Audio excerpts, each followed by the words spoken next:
राधे राधे दोस्तों, पौराणिक कथाओं के क्रम को आगे बढ़ाते हुए प्रस्तुत है आज की कथा। दोस्तों, कभी आपने सोचा है कि बड़े भाई बलराम के रहते श्री कृष्ण राजा कैसे बन गए?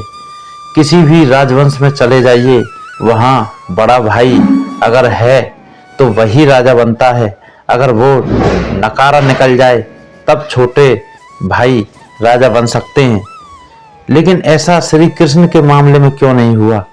तो चलिए आज की इसी के ऊपर चर्चा करते हैं। दोस्तों, यह एक गलत फहमी है कि भगवान श्री कृष्ण कभी राजा रहे थे। इसी तरह उनके बड़े भाई बलराम भी राजा नहीं थे।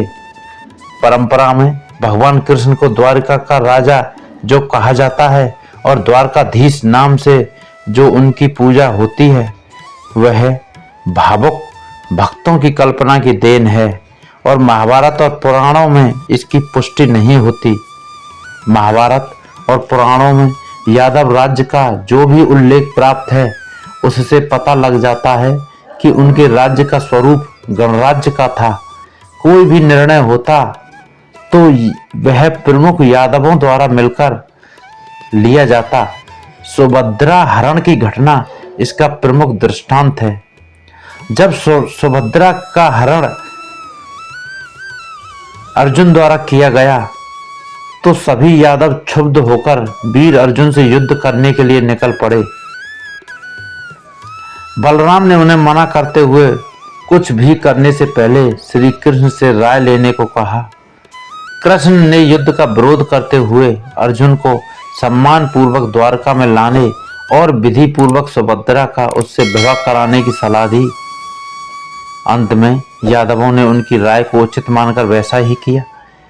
इससे स्पष्ट हो जाता है कि कृष्ण द्वारका के राजा ना होकर वहां के प्रमुख नेता भर थे। यही नहीं, शांति पर्व में गणतंत्र की समस्याओं को चर्चा करते समय भीष्म ने कृष्ण और नारद के संवाद का वर्णन किया है। वर्णन के अनुसार यादव नेताओं के असहयोग से दुखी होकर कृष्ण ने नारद से सलाह मांगी। नारद ने उन्हें मधुर वचन और कोमल नीति का अवलंब देने की सलाह दी, किंतु यादवों के राज्य की प्रकृति से गणतंत्र होते हुए भी औपचारिक रूप से वह राजतंत्र ही था।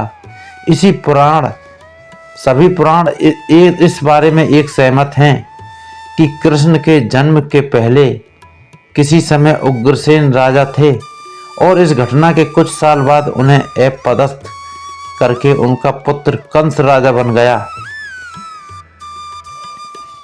कृष्ण ने उन्हें पुनः राजा बनाया और वे कृष्ण के पूरे जीवन काल तक राजा रहे। यादवों के महाविनाश के बाद ही उनकी मृत्यु हुई। अतः कंस के वध के बाद भगवान कृष्ण के जीवन काल में द्वारिका के राजा महाराज उग्रसेन थे। कृष्ण और बलराम राजा नहीं थे और इस रूप में उन्हें चित्रित करना आवश्यक नहीं है। दोस्तों, कैसी लगी आपको कथा? कमेंट करके बताएं। जय जय श्री राधे।